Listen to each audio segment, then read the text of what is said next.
Hello and welcome to A Palace for the People. I am Angela Washuka. And I'm Wanjuro Koinange. If you've been listening along, you will already know that this season we're handing the mic over to our interns. Today, we're going to hear from Enock Wanyama. Thanks, I'm happy to be here. Wanyama, what type of protest are we exploring today? Okay, so when I started my research on the history of protests in Kenya, I saw this news article that really stuck with me. What stood out for me was the image on the article. The images of a middle-aged man and woman at a conference, what seemed like an agricultural conference, and they had set up their booth like a jail cell, and they had tied themselves to the bars of the cell.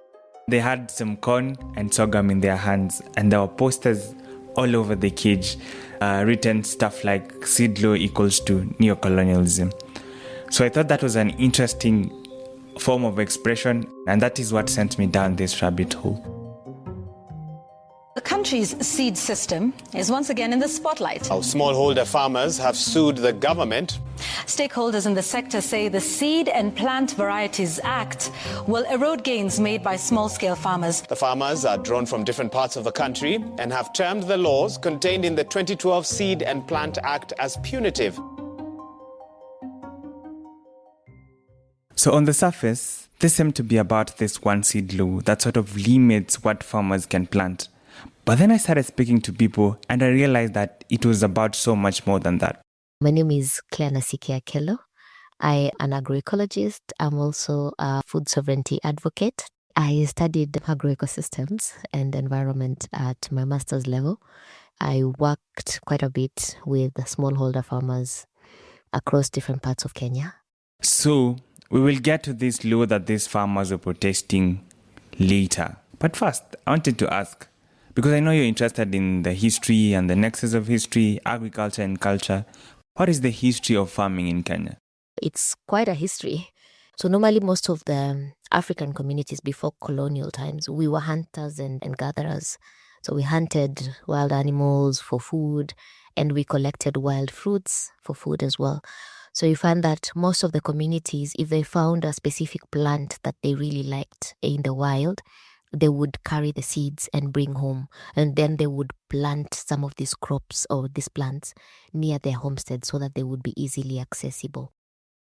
But now when it comes to the specific regulation around seeds, this goes all the way back to the declaration of the East Africa British Protectorate. And that led to the invitation of the white settler communities into Kenya to carry out commercial agriculture with the purposes of exporting this food to other countries.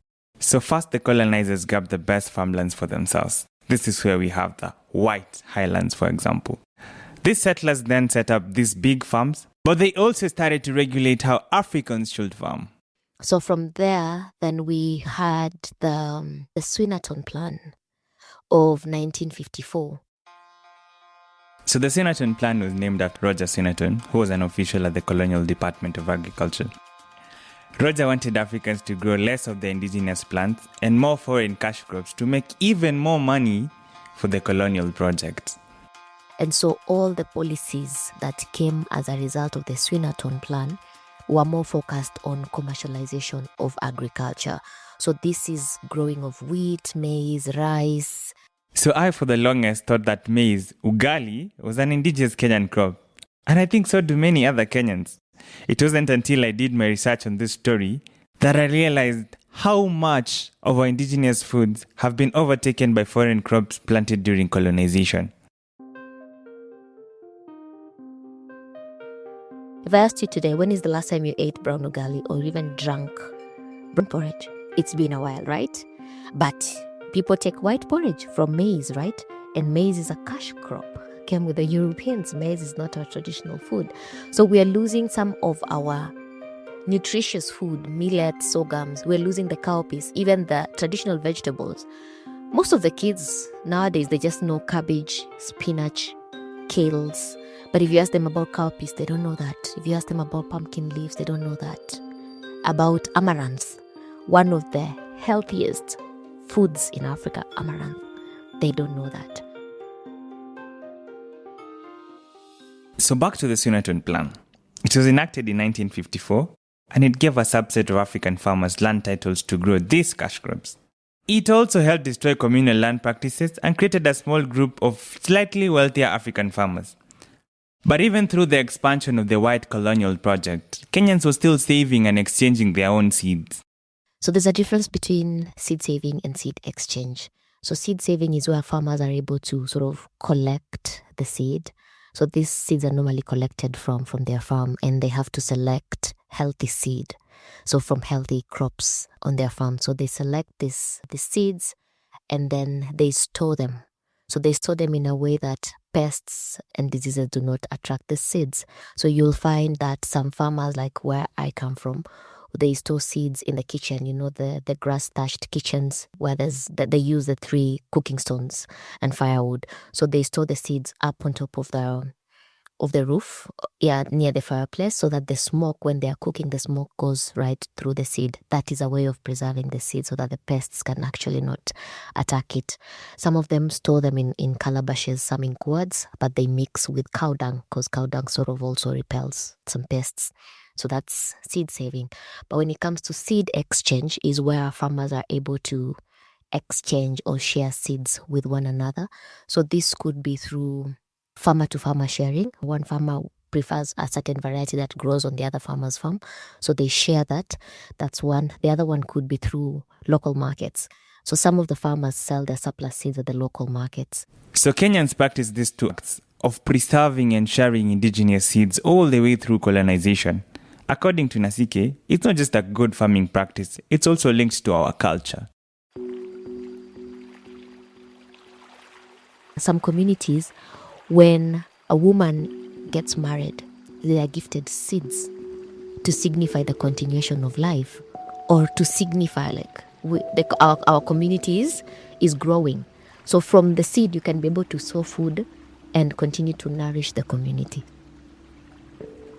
Each community sells seeds in a different way. Those that use cow dung, and those that use, the smoke in the kitchens, those that store their seeds in the granaries. That is indigenous knowledge and culture. After the Sunatun Plan put Kenya on the road to commercial agriculture, there was no going back, even after independence. The new independent government passed a number of laws to regulate agriculture in the decades after 1963.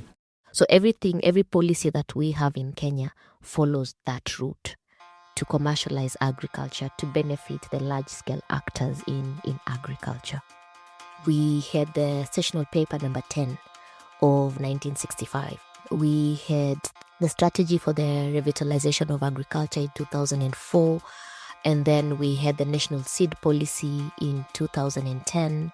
The Crops Act in 2013 that also looked at scheduled and unscheduled crops. And then eventually now we had also the Seed and Plant Varieties Act. So the Seeds and Plants Varieties Act. This is the law that the farmers are protesting in the picture that I saw at the beginning of my research. And it's a particular part of that law that they're protesting. Section 10, subsection 4, that made it punitive for small-scale farmers to sell, share, or exchange seeds if those seeds are not certified, or if they sell, share, or exchange these seeds and they're not registered as seed. Failure to which they were going to be jailed for 2 years or pay a fine of 1 million Kenya shillings. So according to this law, the things Kenyans have been doing for generations and generations and generations, the finding of seeds, the preserving, the fireplaces, the gourds, the calabash, the wedding seeds, all would be illegal. Instead, that would be done by registered plant breeders.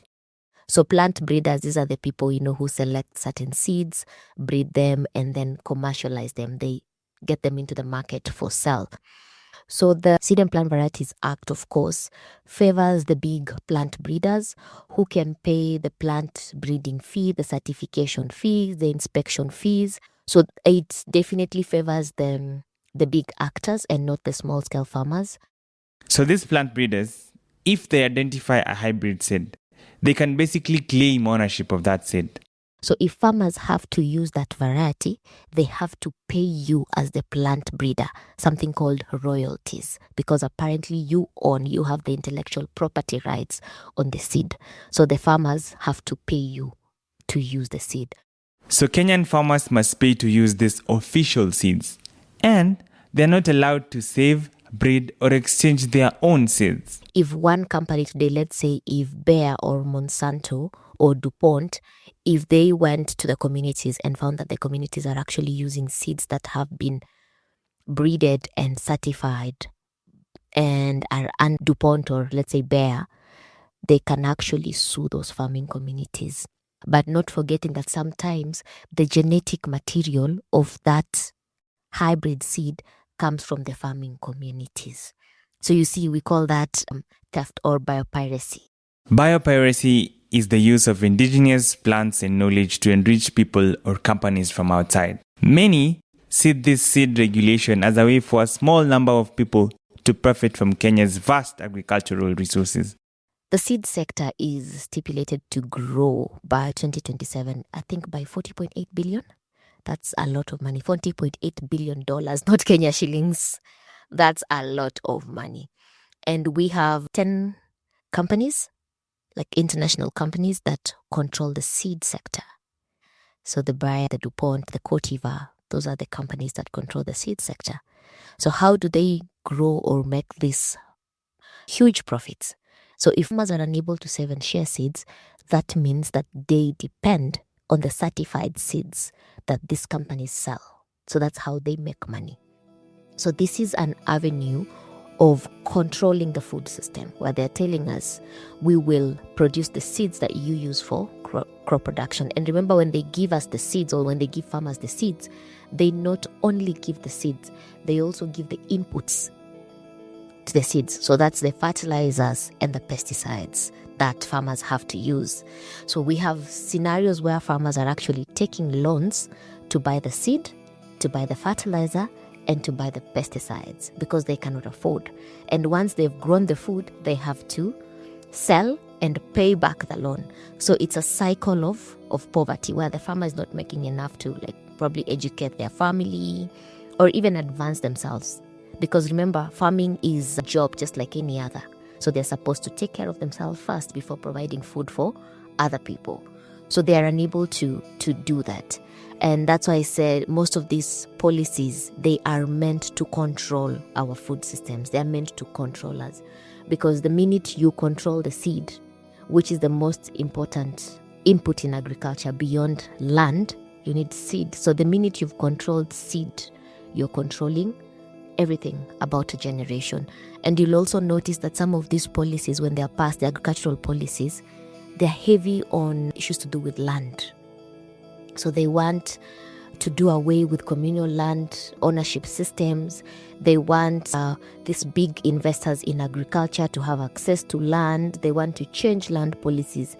And this goes all the way back to the Swinnerton Plan, the sessional paper number 10. This is a script that has been written. But not everyone says it that way. Supporters of the act say that farmers face increased threats to agriculture from climate change. So we should only be planting the very best seeds. But who gets to decide what the best seeds are? So to all this, what has been the reaction of farmers to the whole issue? I think when it comes to specifically the Seed and Plant Varieties Act, so we worked with farmers when I was at Greenpeace as the project lead of that campaign. We worked with farmers and a legal team. So we went through the analysis of the policy and we launched a court case. So the court case is still going on and it was launched in 2022. The main aim of the court case was to guarantee farmers their rights as per our constitution, because we are mandated by the constitution, right? So farmers came together and they said they're going to be petitioners. So they petitioned the government, but of course with the support of other organizations like Greenpeace Africa, which I was working for at that time. So they petitioned the government. The case is still going on. So we are hoping to, at least see that farmers can be able to save and share their seeds and not be punished. But also some of the other things that have continued to happen is that farmers have continued to share their seeds, because the constitution is the supreme law of the land, right? Any other law that we have is pegged on the constitution, yeah? So farmers have continued to share their seeds as an act of defiance, because this is a right that is enshrined in our constitution. I do share my seeds. I have a garden, I have a farm, and I do share my seeds. I collect seeds from other farmers whenever I go to conferences, to farmer seed fairs, I collect seeds. So that is an act of defiance, but it's also our right for us to enjoy and use genetic resources that have been given to us by our motherland, which is Kenya.